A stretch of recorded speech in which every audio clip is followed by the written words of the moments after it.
Hey everybody, it's Dr. Will Cole. We are live here in our Functional Medicine Health Center where we see patients around the world via our virtual functional medicine practice via FaceTime and Skype and Google Hangouts. And we've been doing these Facebook Lives on Tuesdays where I get to tell you about different functional medicine health tips and the latest research in sort of the wellness world and talk to my friends in the wellness space. And today I have my dear friend, Heather White. How are you, Heather? Oh, Doctor, can I call you Will or should I call you Dr. Cole? Keep it casual here. You can say Will. Will, I'm doing great. I'm in my dream job. I live in Bozeman, Montana, and every day I wake up to figure out how I can work to connect more people to Yellowstone National Park, which is really exciting. Yeah, I mean, so tell everybody what you do. I mean, you have an amazing job. Fill everybody in on what you do. Oh, thank you so much. And thanks so much for this opportunity for me to be able to share the message of the world's first national park. So what I do, I run a nonprofit organization called Yellowstone Forever, and we are at yellowstone.org. That's our website. And our mission is to fundraise for Yellowstone National Park and also to conduct phenomenal educational experiences in conjunction with the park. We run something called the Yellowstone Forever Institute, where people can have pretty intensive backcountry field-based environmental education experiences. And we're doing a lot with youth programming too. So it's exciting for us to be able to bring kids, especially a lot of our efforts is to bring kids who may not have the opportunity to come out to Yellowstone to have these great experiences in the outdoors. So cool. So speaking of getting outdoors and everybody that's watching either live or on replay, let's talk about, I think this is one of the most overlooked areas of wellness, of the simple act of getting outdoors and what that means for our health. So can you tell everybody what are some of the health benefits of getting outdoors? Absolutely, Will. And I think it's such a good point. What you just said is that it's overlooked. It's something that's kind of obvious. I also think it's something that our generation kind of took for granted. I know, when I was growing up, my parents would say, go outside and play. It's something that I heard, especially in the summer, come back at dark. And that's not an experience that today's kids have necessarily, a lot of times because there aren't safe places to play, also because they're a wired and very digital generation. So it's very important to unplug. And there's all kinds of great peer-reviewed scientific literature that says unplugging and just spending half an hour outside each day can decrease your blood pressure. It can help you with heart rate variability. It can also increase mindfulness and a sense of peace. There's even a lot of studies that say even looking at pictures can help you relax. So in addition to, the importance of exercise and spending time outside in exercise, even just connecting with nature can have really significant health benefits. That's so cool. So just bringing it on a personal level, what are some of the benefits that you've seen spending more time outdoors? Because you went from more of an urban life to this amazing Yellowstone life. So yeah, your own experience. Well, as you know, Will, I moved from the Washington, D.C. area to Bozeman, Montana. So I'm now in a town with about 50,000 people.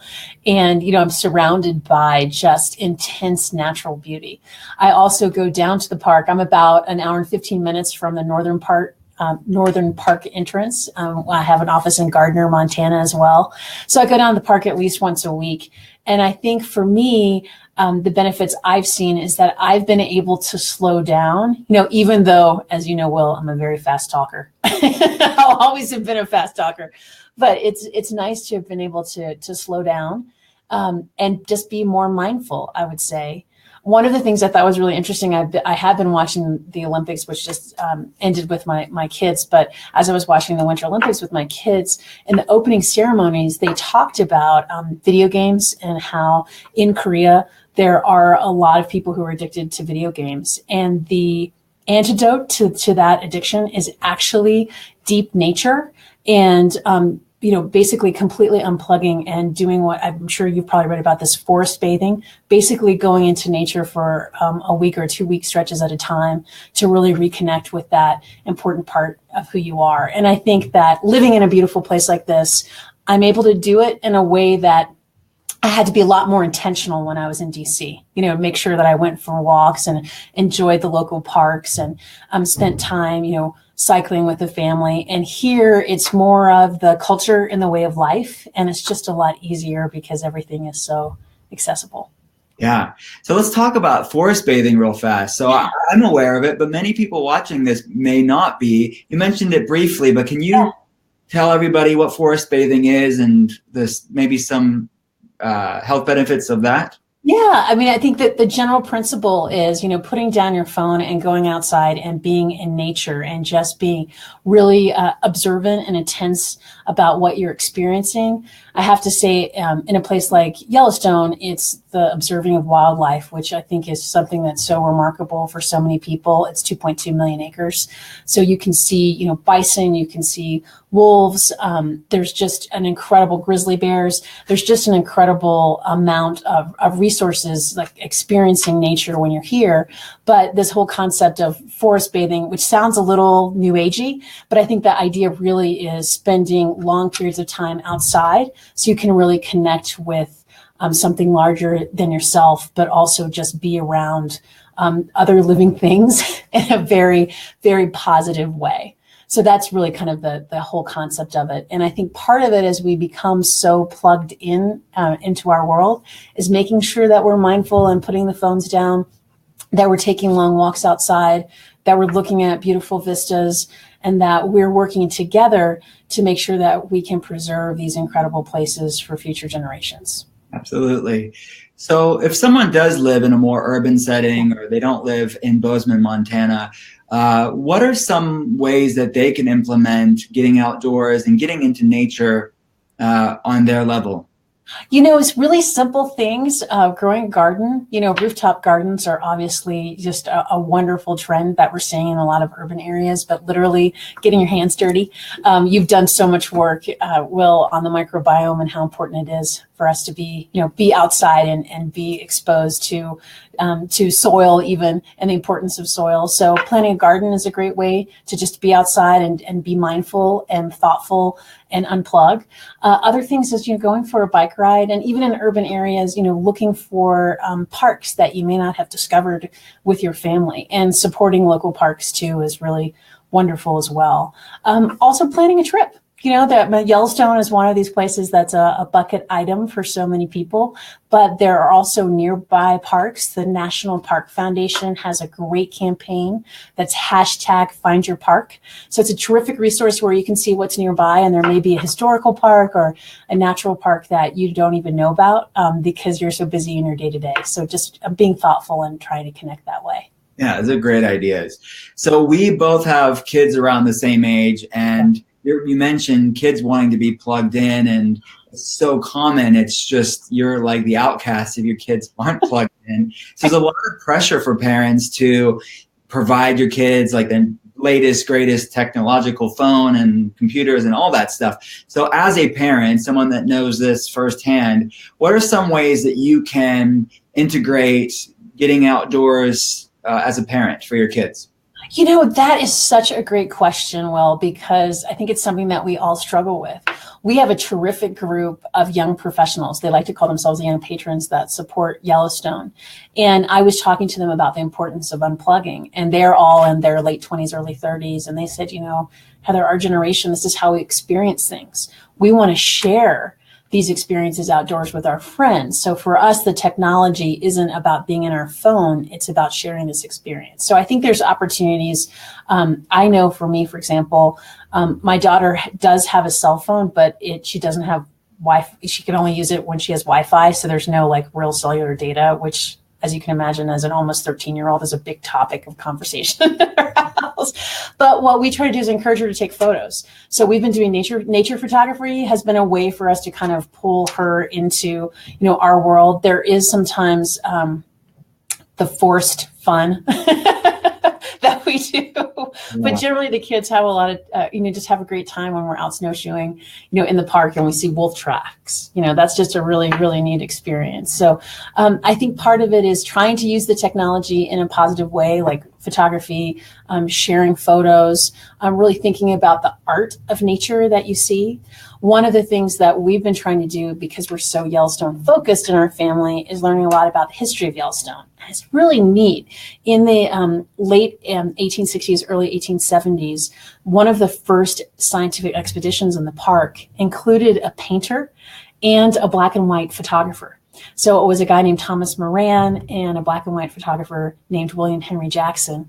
And they were really essential. The paintings and then the actual photographic evidence of what they were seeing of these geysers and the Grand Canyon of Yellowstone and all these really iconic experiences now that we see as integral to our American culture. But that art in that photography was really essential for the scientists to say to Congress, we need to preserve this park for future generations. So in 1872, the park was created. And that was even before Montana was a state. So it's neat to try to make those connections to the outside, to art, to photography. I think that's been a great way for us to get the kids excited about putting on another ski pants and more layers and hand warmers and toe warmers when we go outside to cross country ski or snowshoe. So cool. I am a history nerd, so that I just love doing that. That's so cool. So, isn't that neat? Yeah, so neat, so neat. So what you mentioned putting on all that, winter clothes during the winter months. What are some ways that someone could enjoy the outdoors and nature, even when it's cold outside or not the most pleasurable weather to go out in? Will, you might remember, I'm a Southerner by nature. I'm from East Tennessee. So like getting a foot of snow and still having school, like there's no snow days here, is a huge change for me. And especially my kids making the move from DC, because I think, if there's like a quarter inch of snow, everything stops in Washington. But here, my daughter puts her headlamp on to go to the bus stop.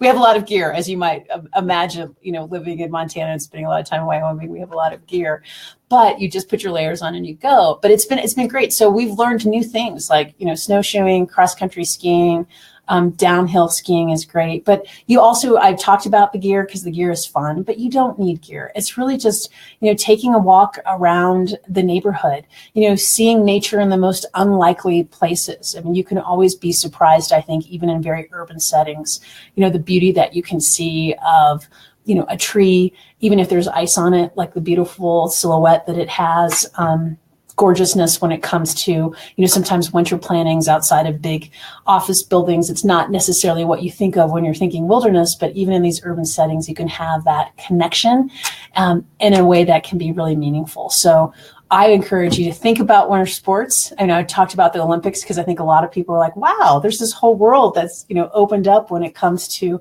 winter sports. But also just taking a walk in the snow, a walk in the rain. I mean, I think that's something that's been a big transition for me, Will, is that we don't have a lot of thunderstorms here.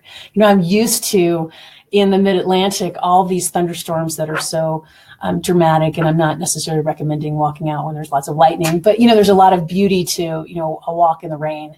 And, taking your kid's hand and jumping through mud puddles. Really, I know it sounds kind of cheesy, but it is an important part of how we connect to the world around us and how we can connect to each other. And I think, a lot of I talked about the scientific literature showing that time outside has all these intense health benefits. Also, though, time outside for a kid with a significant adult, a mentor or an important family member, if you have a meaningful outdoor experience by age 11 with someone that you love, you're more likely to have a lifelong conservation ethic. And as someone who works to try to preserve the world's first national park, that's really important to me for that next generation. So how do we create opportunities for young people to have time outside, and whether it's jumping through mud puddles or if it's fishing or if it's going for walks or hikes or snowboarding or snowcross, like how cool was that? Snowcross. There's all kinds of great opportunities to be outside. Those are some amazing ideas that maybe some people haven't thought about. And I thought I was the only weirdo when it rains in the office, when it rains outside and I'm in the office. I'm like, I want to run around the office, and sometimes because we're so insulated, right, from and removed from the outdoors, that it's important to reconnect to the world around us. It is, and I think you're right when you're saying earlier, it's such a simple, overlooked thing, but it's so important to who we are. You know, it's an important part of like our part of the ecosystem and part of the web, but also how we connect with each other and connect with communities. There's another great organization that I recommend folks check out called the National Wildlife Federation. They have a fun program called a Green Hour, where they encourage families to try to spend an hour outside 3 to 5 times a week with their family. You know, whether it's playing a sport or going for a walk around the neighborhood or planning a hike or what have you, just spending time outside together. And it's a really neat campaign. Awesome. Another question I had for you, and it's connected to being outdoors and our environment, are the products that we use in our life, on our skin and in our households. Can you touch a little bit at maybe giving people some simple tips they can have to maybe make their house and their life more green to help the world around us? Absolutely. Well, obviously sunscreen you want to wear all the time. You know, even in places like this where it's so cold, the sun is really, really intense here. And the days are really short in the winter, but super long in the summer. It's pretty remarkable. The sun doesn't set until 10, you know, in the Montana summer, which is so amazing. But you need to wear sunscreen. So I highly recommend Environmental Working Group's sunscreen guide. It's just a terrific resource. They also have a great app, so you know that you're getting safe sunscreens. You want to avoid different endocrine disruptors that can sometimes be in sunscreens, and we recommend a zinc-based sunscreen. Sometimes people can have allergies to zinc, but if you don't, that full coverage is really going to make a difference. You also, again, it's kind of one of these simple overlooked things, invest in a really cool-looking broad-brimmed hat. Broad-brimmed hat that you like. You know, find something you love and get some great shades, because that's really important as well. And then when it comes to your house, you know, choose non-toxic cleaners if you can. That's really important.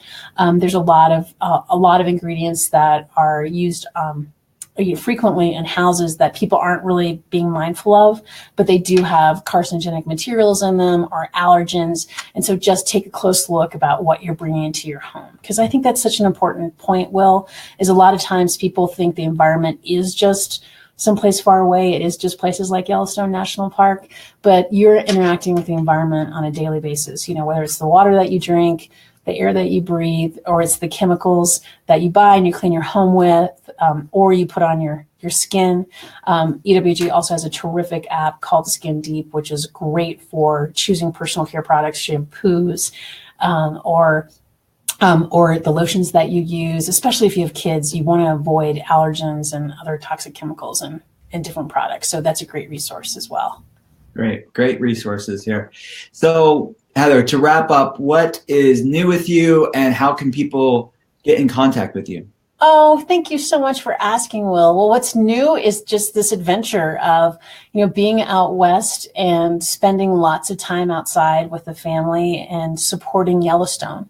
So ways that you could stay connected, we're really focused here on the 150th anniversary of Yellowstone, which will be in 2022, if you can believe that. And it's the world's first national park. Pretty amazing to think about. It's the world's first national park. So to stay connected, if you could like us on Facebook, we're Yellowstone Forever. If you could join our email list, we would love it. Our website is yellowstone.org. And if you're passionate about public places, or even if you haven't been to Yellowstone, the idea of having 2.2 million acres that are preserved for the enjoyment and benefit of the people, we would love your support for all the work we do to support the park and also our educational programming. And take a class at the Yellowstone Forever Institute. Love it. And we put all the links in the comments section below on Facebook. So anybody that's watching this, just go on our page on the comment section below, and everything Heather talked about is in the comment section. So Heather, thank you so much for just taking the time out of your day to talk with me. I appreciate it. Thank you, Will. It's always a pleasure. And I'll see you soon, right? Yeah. In Arizona? Absolutely. All right. I'll see you soon. Have a Thank you.